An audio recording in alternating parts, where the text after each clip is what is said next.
Mom. Hi. This is my mom, Betty Diana Patricia Howse Carter, or as her friends call her, Diana. Uh, my mom is going to share a little bit about her life in England, especially as it relates to her siblings and maybe some of her cousins. Mom, today we're going to have you share about a little bit about each cousin, or excuse me, each sibling to begin with, and let us know a little bit about what it was like to grow up with them and maybe some little funny tidbits here and there. So, Okay. Uh, the my eldest sister was Mary, and the next one down was Jennifer, called Jenny. I'm the third oldest, so I was nicknamed Dana because I couldn't say Diana when I was a child, so I was Dana forever after.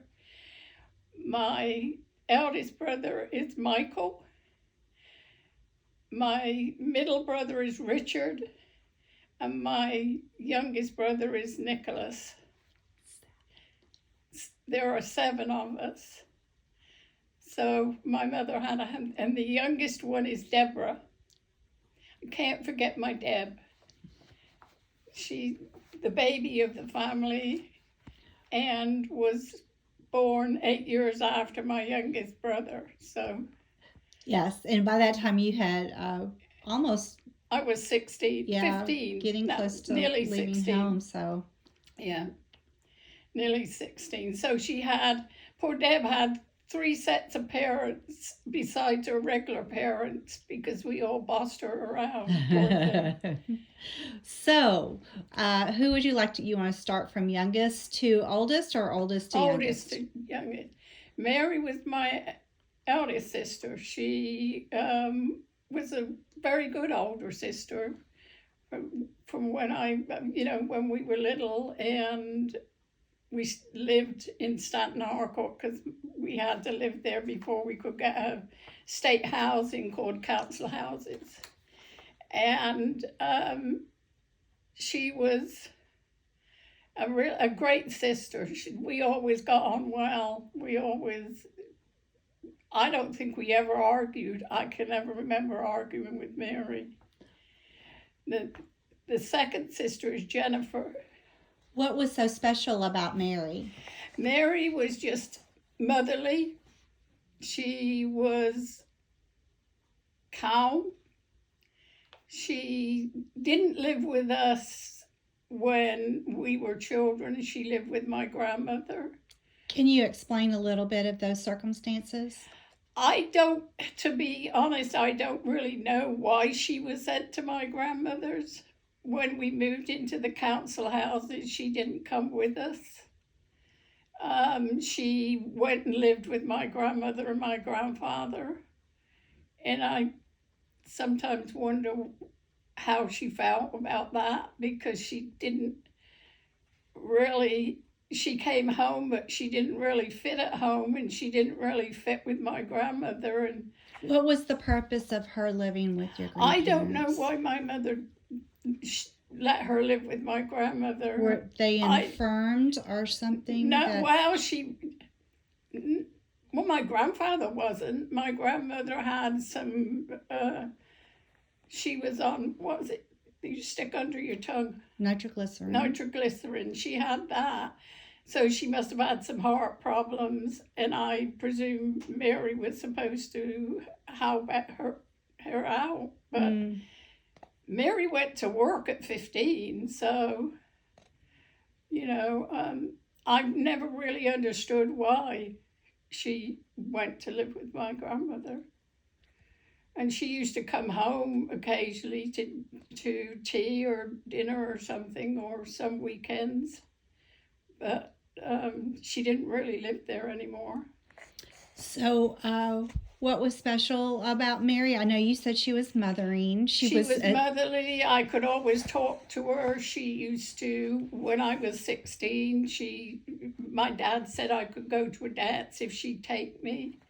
So poor Mary had to take me to a dance and then get out of the dance and take me to the bus stop so I could get a bus ride home. but she never complained. She never said anything, I don't want to do it, which siblings would have done, but she never did. Oh, that's special. And she was kind-hearted. Yes, she was. And she was. I can't ever remember her getting mad or angry or upset or with us when we were kids. I can't remember her doing that. And then she had children. What were the names of her children? She had children. She had Christopher, who was the oldest, Simon, and then Nicky, or Nicholas, and Sarah. Okay. Sarah, when she got married twice, she lost her first husband in a car accident. Mary got married twice? Yeah. Okay. Mary got married twice. She lost her husband in a car accident when Nicky was 2, I think. And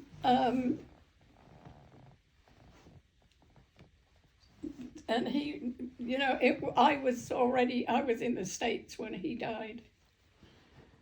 But it had to have been very tragic. It was a motorcycle accident, wasn't it? No, it was a car accident. Oh, okay. My dad's was a motorcycle accident. It was black ice. What they call, if you're on a tarmac and you can't see the ice. Yeah. And he was going they lived in Cheltenham at that time, and and he was coming along the road going to London, I think, because he worked for Smiths of London. He was his name was Terry Bradshaw, and he came from Manchester. No, he came from Sheffield. He didn't come from Manchester. He came from Sheffield. So what was Terry like? He was nice, but in England you can be different, even a couple of miles away from home.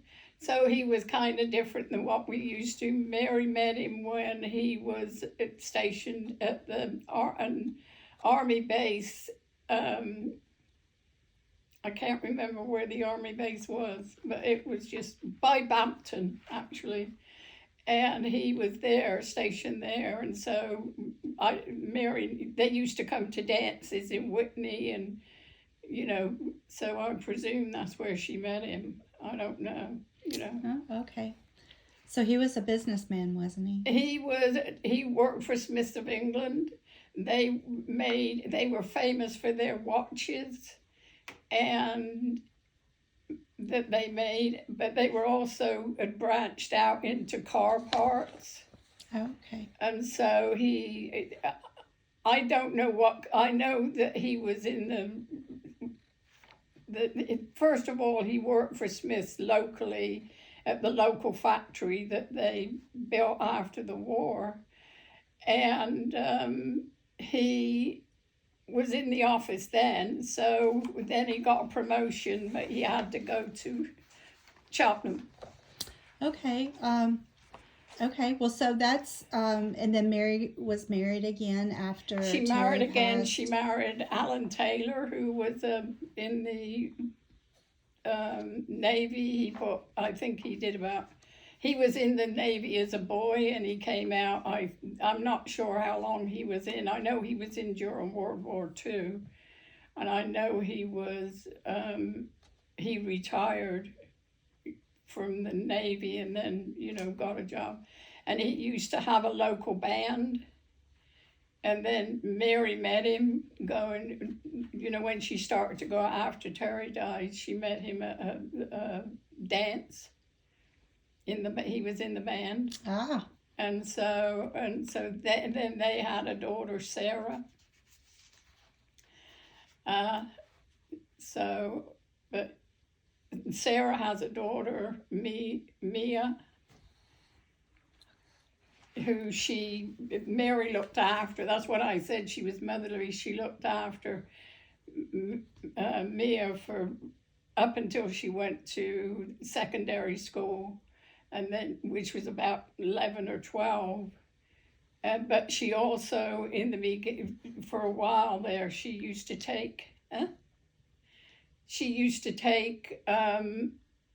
babies in, especially babies that were, one baby she had been left in its crib for a, a year, and when she got it, she had to teach it to do a lot of, like walk and sit Wow. up and whatever, Wow. because it had been laid in its crib and Goodness just left. gracious. Yeah. Goodness. She So was a that's the remarkable type of person. baby. She always liked the newborns. So Aw. she fostered, it was kind of like they'd give her babies to foster until they were up for adoption, until they came and got them for adoption. I think they do it differently in England than they do here. They didn't go straight from the mother to the parents. Well, so that's probably why she had so many newborn cardigans Yes. found after she passed. She passed away recently, correct? Yes. And she had hundreds of these newborn. Well, what she used to do, and what Jenny did it too with her, was that they used to knit for preemies in the hospital, and they just take them up there and they give them away to they did made preemie jackets for babies. So they had some expert knitting skills. Yes, both Jenny and Mary. I can testify that my aunties are expert knitters. Yes, they are. Yeah. So who's next in line is Jenny. Jenny. Yeah. So tell us about Jenny.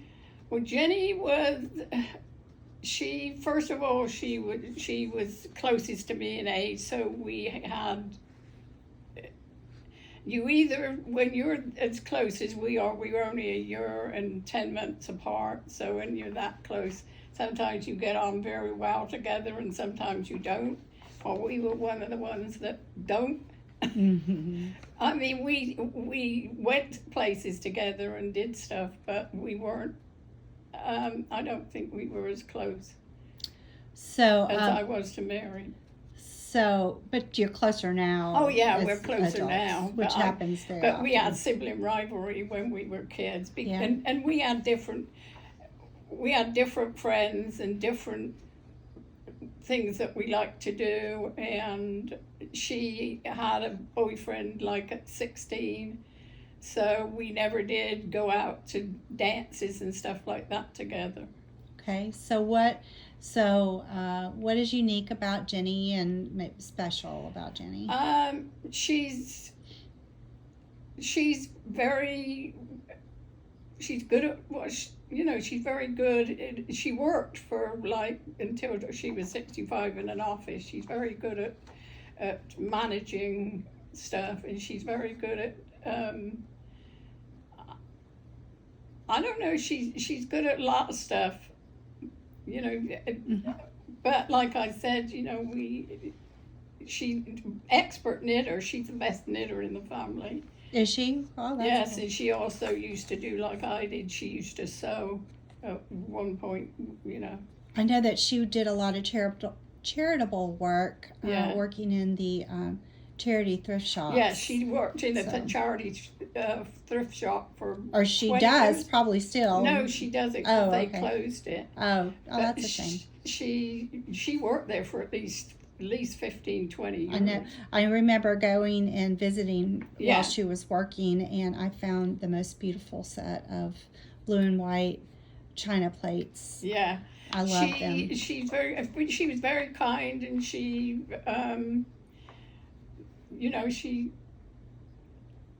she did a lot of charity work. Yes, I remember that. She worked hard, and she has 2 children. One is Catherine, called Kate, and the other one is Paul. Okay. And she was married to William Davis, who was he was a great brother-in-law. He is a super nice person. He was, and he was a very great kind brother-in-law. My favorite brother-in-law, actually. So, okay, and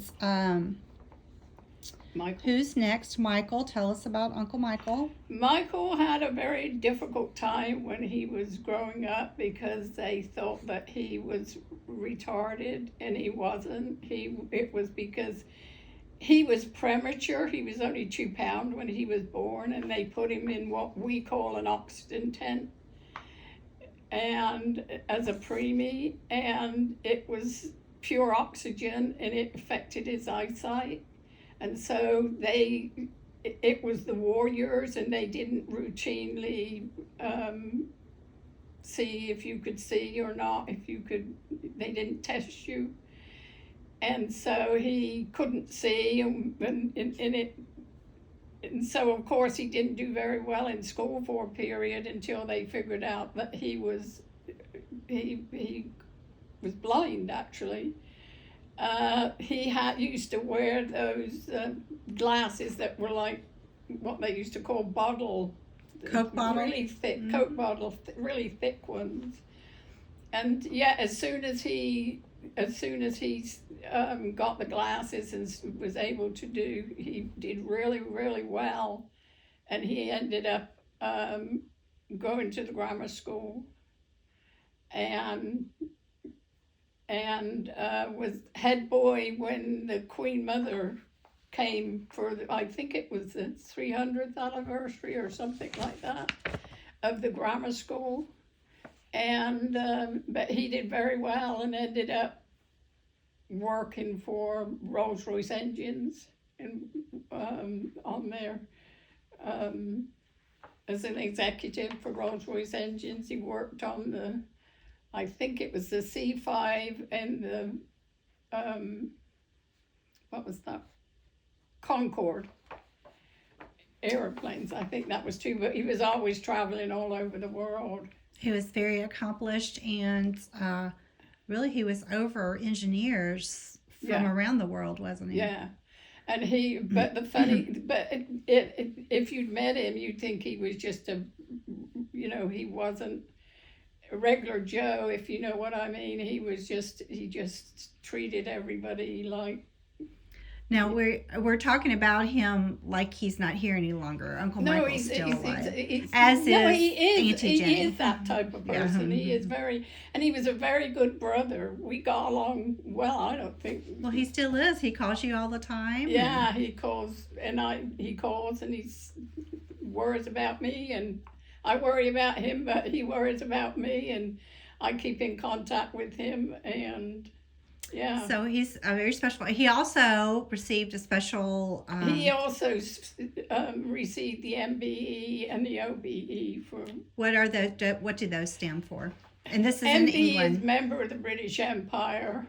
That's the first one he got, and Prince Charles gave it to him because for some reason the Queen couldn't. But the second one he got was the Order of the British Empire, and the Queen gave him that one. Yes, I have a picture of him receiving that with the Queen. And but he was a great brother.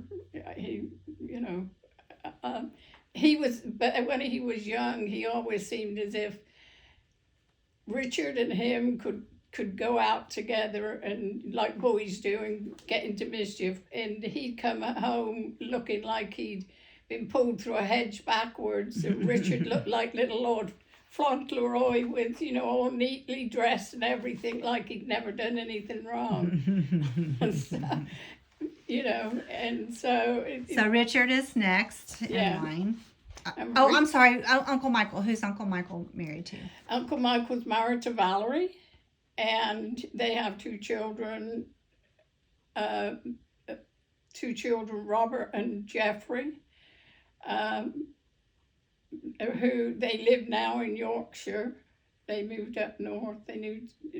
Robert did, and Michael moved to, when they got older, Valerie and him got older, they moved up to Yorkshire. And then Jeffrey lives in Gloucester, I think it is, or Cheltenham, or Gloucester. Okay. So, for the sake of time's sake, Yeah. I think what we're going to have to do is maybe split this into a couple of Yeah. different versions because we're already at 20 minutes and we didn't want to make these Yeah. very long. Okay. So, how about, is there anything else you'd like to say about Uncle Mike and before we round this part of our sibling content? He used to do sports. He used to play cricket when they were young and football, and he follows cricket. He followed cricket all over the world. He went to all the test matches.